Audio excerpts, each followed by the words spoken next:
welcome back to the deep dive. If you ever get that feeling that your perception of the world, things like poverty, global health, even political control, doesn't quite line up with the data, or maybe with the headlines, you are definitely not alone. Today, we're diving deep into that very gap, that massive space between how we see the world and what global reality looks like on paper. And to do that, we've brought in two fundamentally contrasting stacks of sources. One is really rooted in statistical optimism in cognitive science. Right. And the other is driven by let's say, a profound suspicion of global systems. The whole point of this deep dive is to figure out why. Why are we, as a species, so bad at just assessing the state of the world? And we've got these two just widely polarized diagnoses. We do.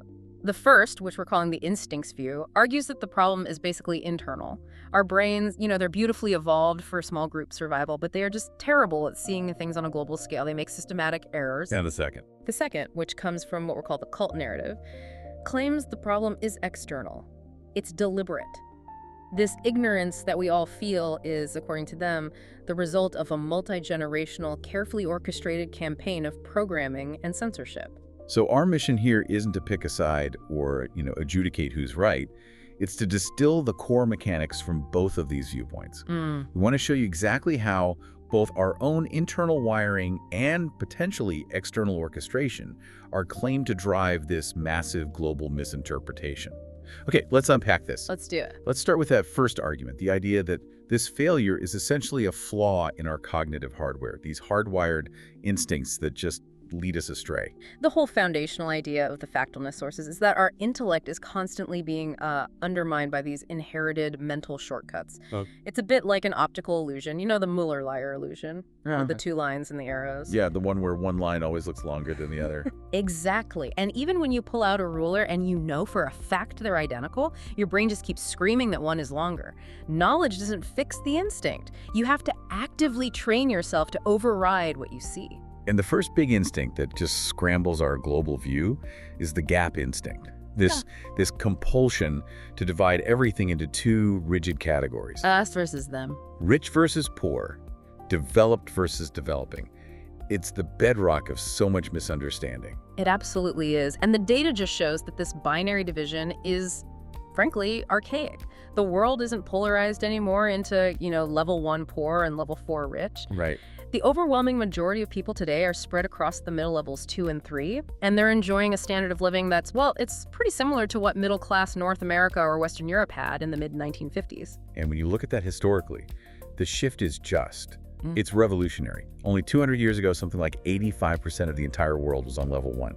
Extreme poverty was the default setting for humanity. And that's where the sheer pace of this progress gets hidden from our level 4 perspective. Here's the data point that, it's just stunning. Over the last 20 years alone, the proportion of the global population living in extreme poverty has been cut in half. Halved. In 20 years. Halved. It's staggering progress. Yet when they test people on this, in wealthy countries, fewer than 1 in 10 people know this fact. Here's where it gets really interesting. I think we need to pause on that level up idea because it's so easy for us, sitting here on level 4, to just dismiss that financial difference. We hear someone goes from $1 a day to $4 a day and we think, so what? Right, it seems like nothing. But the factfulness view is that this is the first generation where parents on those levels can genuinely expect their children to be healthier and wealthier than they were. That's the whole key. On level 1, $1 a day is constant hunger. It's back-breaking labor. On level 2, $4 a day means maybe you get running water, your kids can get a basic education.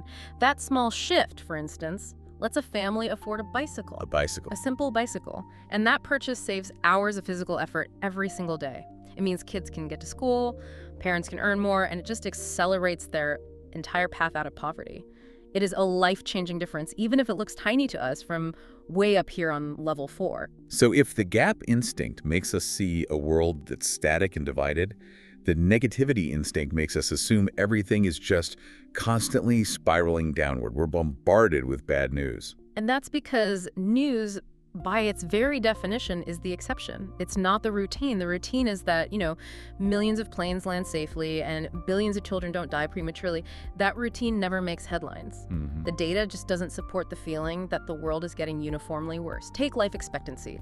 In 1800, the global average was 33 years. 33. Today, it's 70. 70 years. That dramatic rise reflects this unprecedented quiet success in health and survival. And it seems our instincts are just spectacularly bad at allocating resources based on actual danger versus what we feel is scary.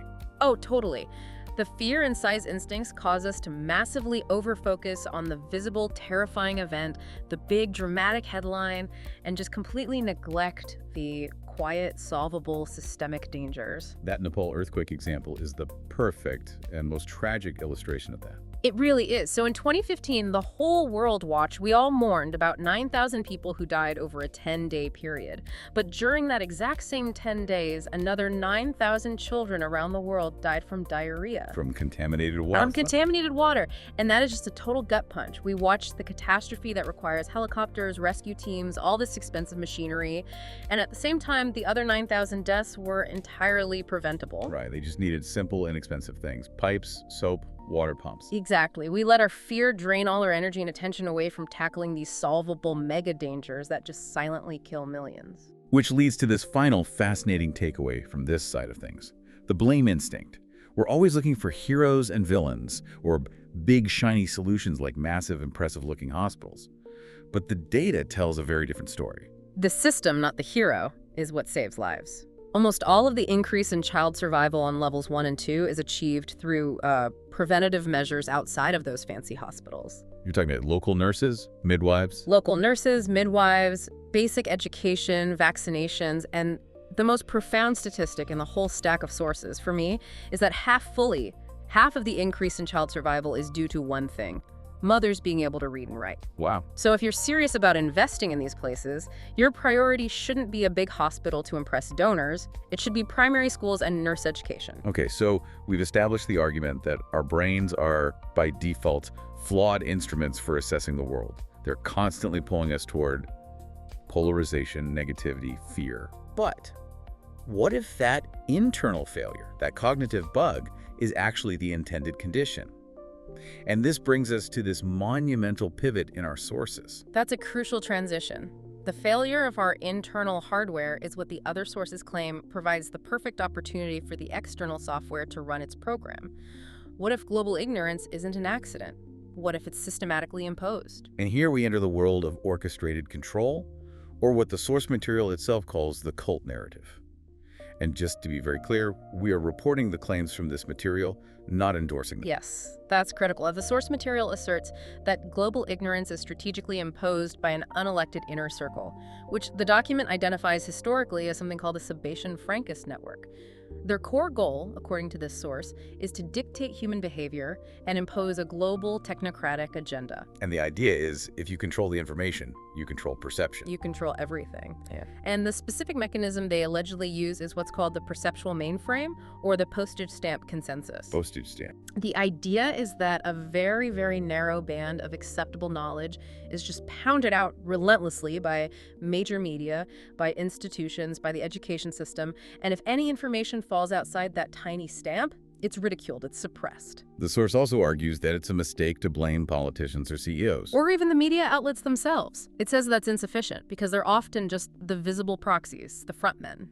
The real control, it claims, lies with unelected technocrats and the puppeteers further back. This ensures the agenda continues no matter who is formally in office. So how does a group like this allegedly impose such radical societal transformation if most people presumably don't want it? The mechanism they describe is called the Problem Reaction Solution Technique, PRS. It's presented as crucial. Okay, break that down. Step 1. A problem is either manufactured or it's grossly exaggerated. The source specifically cites COVID and climate change as examples. Step 2, fear and a sense of urgency are instilled in the population. The reaction. The reaction. And then step 3, the panicked public then demands a solution from authority. And that solution, conveniently, always involves more centralized control, surrendering freedoms, and moving closer to what the source calls fascism. Okay, let's get into the specifics of the pandemic narrative, because this is absolutely central to this source's argument. The claim is that the entire premise was fabricated using, well, flawed science. The document asserts that the PCR test was strategically misused to create massive numbers of cases.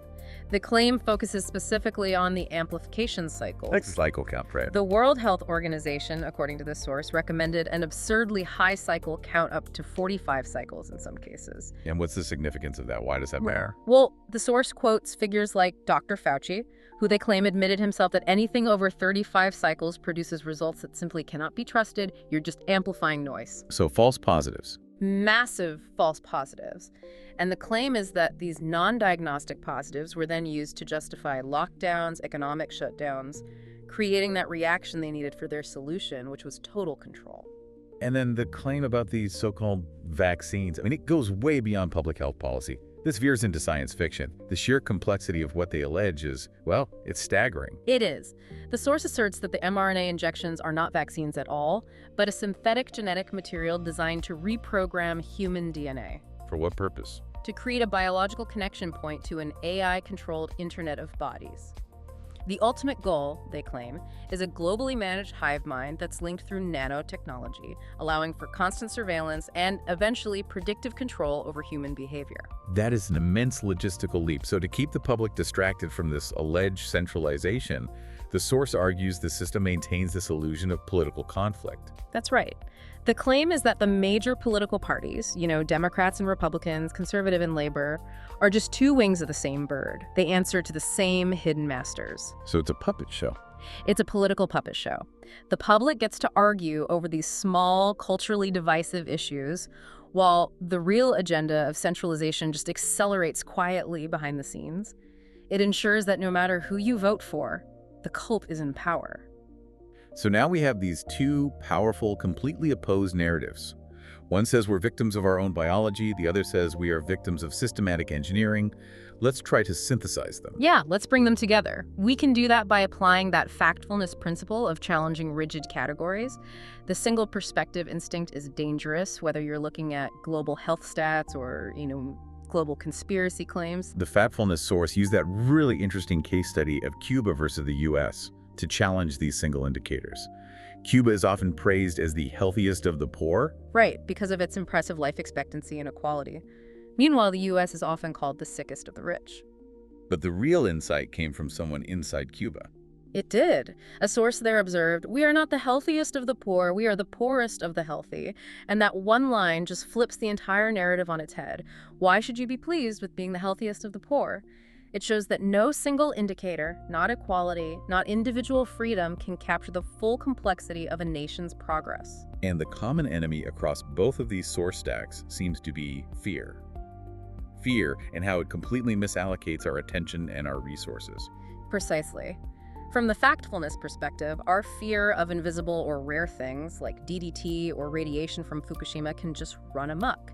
It causes organizations to avoid evidence-based solutions that would actually save lives. The focus on the scary, perceived risks drains all the resources from the quiet mega-dangers. While from the cult narrative perspective, fear, especially that urgency instinct, isn't an accident. It's the deliberate instrument used to compel the masses to surrender their critical thinking and just accept authoritarian solutions for a manufactured crisis. So in both cases, fear is the operational lever that guarantees irrational or even self-destructive behavior. Which means the antidote in both of these models requires a huge amount of personal effort. It requires a willingness to look past the dramatic, noisy surface. Right. For factfulness, the solution is resisting that blame instinct.